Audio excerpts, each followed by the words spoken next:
Hey everyone, and welcome back to The Explainer.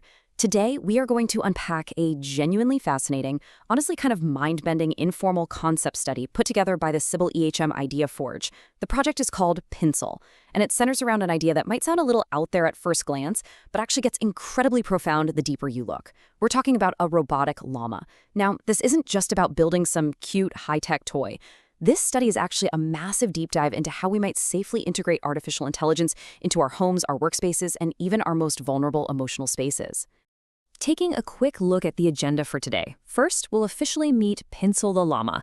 Then, we'll explore the lineup of companions for the home, check out the heavy-duty utilities for work and safety, and finally, we'll tackle the biggest issue, setting emotional AI boundaries. All right, Section 1. Meet Pinsel the llama. So the foundational idea here is building a gentle, stable tool rather than, a creepy human replacement. But that naturally leads to the most obvious first question when you look at the study. Why on earth would you choose a llama? Why not a dog or a cat or one of those humanoid robots we always see? Well, it turns out the study's authors put a massive amount of psychological thought into this specific choice. Think about the stark contrast here. A humanoid robot instantly sets off our uncanny valley alarms, right? It creates these impossibly high expectations and, frankly, causes a bit of discomfort. But a llama?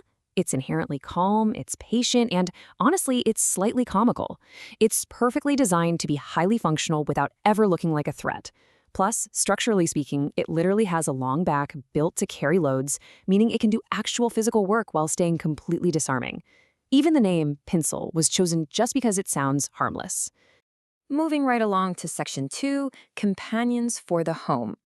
The concept actually scales across 5 completely distinct models.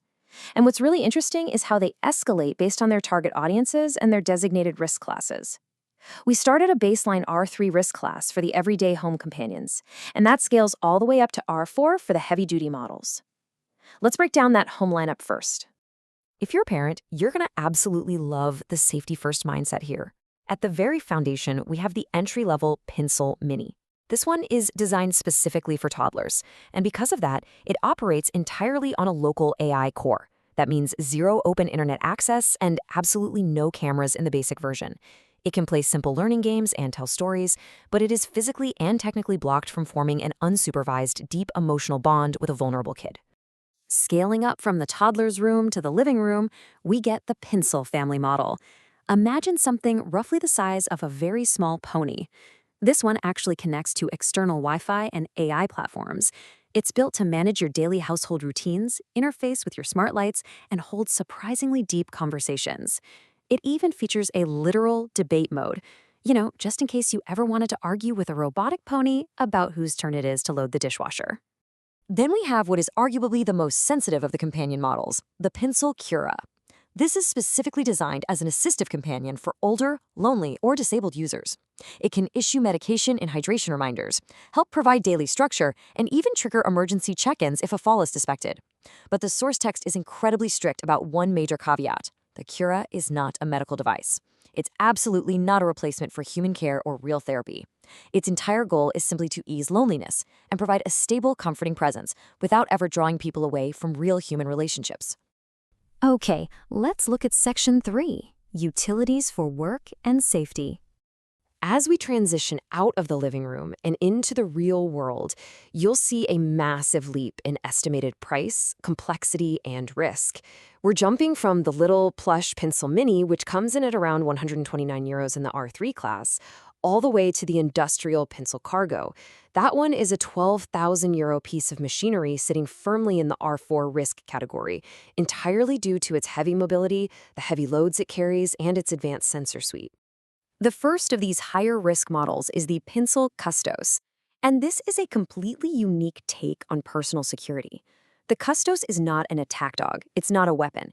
If you are threatened, this robotic llama literally acts as a physical shield, placing its own body directly between you and an attacker, just to delay and deter them. It issues loud warnings, it flashes lights to create precious time for you to escape, but active violence or physical restraint is strictly 100% forbidden by the AI. And finally, ditching that cuddly exterior entirely, we have the Pinsel Cargo. This version utilizes the llama's naturally strong long back to act as an intelligent, weather-resistant material carrier. Just picture a stable, slow-moving, highly visible companion just sort of following workers around a farm or a massive industrial workshop, hauling heavy tools or crates. It's a heavy-duty piece of smart machinery that somehow remains incredibly approachable because, well, it still looks like a llama.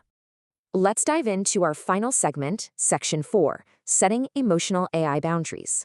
This really brings us to the philosophical climax of the entire study. How do we safely integrate highly conversational AI into our most intimate spaces? This quote directly from the creators highlights the incredibly delicate balance required. They say, Pinsel is meant to be a technical creature with clear boundaries, warm enough for everyday closeness, but honest enough not to be mistaken for a living being. It's all about what they call artificial honesty. The machine has to be comforting and useful, sure, but it must never, ever lie to you about what it actually is. The study defines this exact framework as emotional boundary architecture. Essentially, you can think of this as a super strict set of behavioral, hard-coded rules keeping the AI from becoming the emotional owner of a vulnerable user. The system is deliberately designed from the ground up to prevent artificial substitute attachment. It will actively avoid exclusive bonding, like it will never ask a child to keep a secret, and it will never devalue human relationships just to make itself seem more important to the user. To see what that looks like in practice, notice the stark difference in how it communicates. A grounded, helpful support phrase that Pinsel is totally allowed to use would be something like, I am here with you and I can help. But a toxic, isolating phrase that the AI is explicitly forbidden to ever utter would be, you do not need anyone but me. This concept study really forces us to realize that as machines get better and better at mimicking empathy, healthy attachment means the robot absolutely must remain a support object, not an emotional replacement. And to guarantee that these boundaries aren't just empty software promises, the system requires highly visible physical protective mechanisms. We're talking a literal physical switch to cut the microphone, a light that clearly shows when it's actively listening to you, and a hard, built-in limit on its mechanical force, ensuring the golden rule of the whole study: the robot must never be stronger, faster, or more autonomous than its environment can safely tolerate. We spend so much time obsessed with making AI do more, right? More autonomy, more emotion, more capability. But when it comes to the future of AI companions actually living in our homes, is it possible that the most revolutionary thing we can design is what they are inherently forbidden to do? Something to think about. Thanks for joining me on this explainer, and I'll catch you on the next one.